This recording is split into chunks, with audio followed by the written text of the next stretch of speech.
What's up, my fellow Michiganians, Michiganders, whatever you happen to call yourselves? Welcome to Wolverine State Sports Talk, and let's talk about the Red Wings' new head coach, Derek Lalonde. I was very excited about this hire. I think Steve Yzerman did a great job doing his homework, and remember how we were all waiting, wondering why the Red Wings were taking so long to hire a head coach? Well, this is exactly why.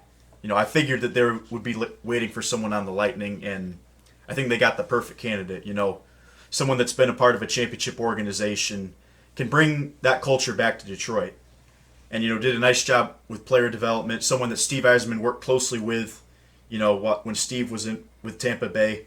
So I think this is a great hire. And, again, trusting the Yzer plan, we say it all the time. But so far, it's had some pretty good results. And I think that this coaching hire is going to be another one. But then I thought about it. So what should the expectations be for Lalonde in his first season? Obviously, if he falls slightly short of these, he's not going to get fired. Obviously, there's going to be some growing pains, and it's going to take a little bit of time for him to build a championship-level team here in Detroit. But the expectations are a little bit tricky, and I don't think we can quite quantify the expectations until after free agency. So the Red Wings have the second most cap space in the NHL, behind only the Anaheim Ducks.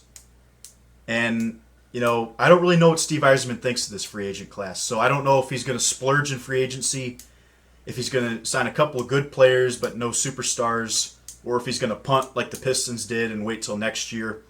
We really don't know. But I'll say let's assume that he takes the Pistons approach and says, you know what, I'm good. I don't like this class this year. Let's just punt. And I have a feeling that he's going to do something in the middle, but let's assume the Pistons approach. I would say I expect Lalonde to get this team to 500, and that means 82 points on the season. You look at this team last year without Jacob Vrana and with a coach that a lot of us didn't like, that wasn't very successful. We still had 74 points, so we've made some progression, and I think that getting to 500 is not that big of an ask, especially since we didn't lose anybody big last year. We'll have to decide on whether we're going to re-sign Stahl, Zadina, Gagne, Leddy, Nemistikov, and those were all key players in the third and fourth lines. But the first and second lines look very, very good on this team, especially with Simon Edvinsson, last year's first-round pick, coming up. Most articles say that he's going to be coming up this year, and while expecting a Calder Cup is pretty high, I expect him to be a solid contributor on this team, and playing next to Mo Seider definitely will help. It should be a very good defensive duo for years to come, including next season.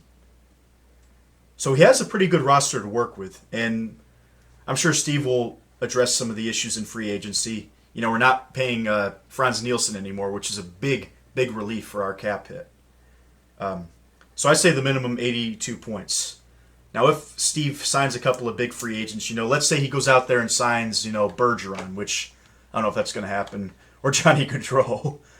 I have a feeling he might go after some defensemen like John Klingberg from the Stars or Chris Letang from the Penguins. I think both those guys would be good. We need some more depth defensively, and maybe if Edvinsson's not ready to play, those guys can play. So if you make a little bit of a splash in free agency, I'd say we need to be pretty close to the 90-point mark for me to be happy. I'd say 85 to 88 points would be satisfactory for me if we make a signing like that.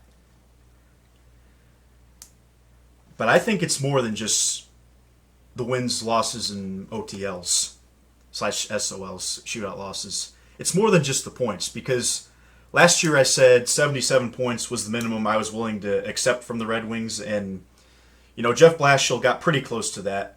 Actually, the Red Wings were a 500 team for most of last year. But the reason why I think he was fired goes beyond just the win-loss total. Here's two things I need to see from Lalonde, and honestly, I don't think either of these should be that hard to achieve. Number one, give up less than 3.4 goals. Last season, the Red Wings' defense was absolutely atrocious and actually got considerably worse as the season went on. For whatever reason, Blashill wasn't getting through to the guys. The defensive philosophy wasn't very good, so I expect that to be fixed. Now, I don't expect us to be the Lightning defense. I don't expect that at all, especially in year one. Maybe a few years down the road, but for right now, You can't expect that out of this defense. But do I expect us to give up, closer to 3.1, maybe even 3.2 goals allowed per game? I think that's a very reasonable goal. So if we see a lot of significant improvement defensively, I think we can call Lalonde's first season a success. And the second thing is, how consistent will this team be? Now look, this is still a very young team, and they're going to be streaky at times. They might go through a 10-game stretch where they go 2-7-1. They might go through a 5-game stretch where they go 4-1 or something like that. But you can't have an 8-16-4 stretch at the end of the season. That's just unacceptable. And that's what happened with Blashill, and that's ultimately why I believe he was fired. And not only that, during that 28-game stretch, you gave up 4.2 goals per game. 4.2. That number doesn't belong in the NHL. That belongs in the AHL, a league below. That is absolutely atrocious. So Lalonde just needs to avoid a terrible long-term stretch. Really that's a whole month of horrible hockey, even a little bit more than 1 month. And this team is not that bad. Is this team great? No, but this team is not that bad. This team should be closer to 500. And even if they're not, can those, 4 or 5 game losing streaks end right there and then we go on to win 3 or 4 in a row? That's really more of what I want to see. But we let, a bad 6-game losing streak turn into a terrible, terrible stretch of hockey. And we never really recovered after that. So just a little bit more consistency, a little bit better defense, flirting with getting to the 500 mark, maybe flirting with that last spot in the playoffs. To me, if Lalonde achieves those, I think that this first season will be a success. And we got to see what Steve Yzerman will do in free agency. And I know that the draft is coming up very soon. It's actually going to start tomorrow. No idea what Steve's going to do with that number 8 pick.